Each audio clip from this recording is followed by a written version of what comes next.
So in the thoracic cage, we're going to be looking at the ribs, of course, and in the front there'll be a bone called the sternum that the ribs will be attached to. And all of the ribs, there's 12 pair of them, begin by articulating with each of the 12 thoracic vertebrae.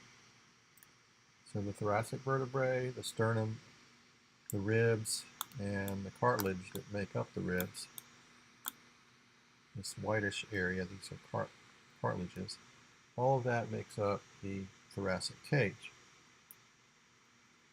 So let's start out by looking at the sternum. All right, the sternum has basically three main parts to it. This area right up in here is referred to as the manubrium.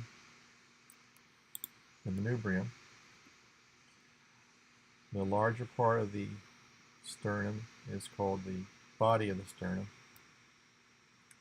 And then down here, right now this looks like it's bone, but until you're about 40, it's cartilage. This is referred to as the xiphoid process. The xiphoid process.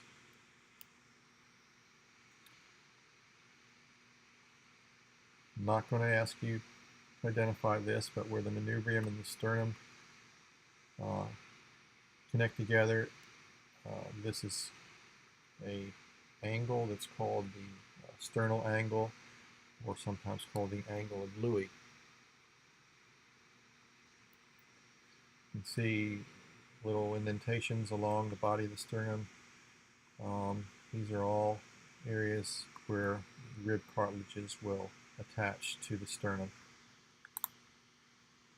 as we see here.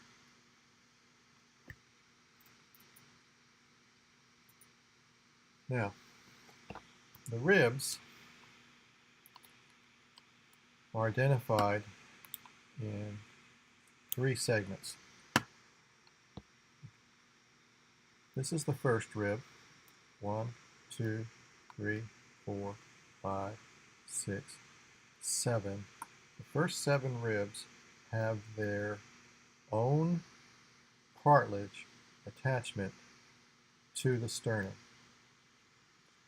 and they are referred to as true ribs.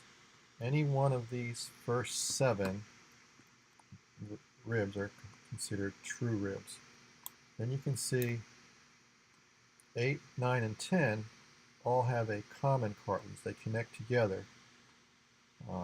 And so those are referred to as false ribs. False ribs. And then ribs 11 and 12 have no cartilage attachment at all. They are basically free-floating ribs, and so they are called floating ribs. These are much more flexible because there's no anterior attachment.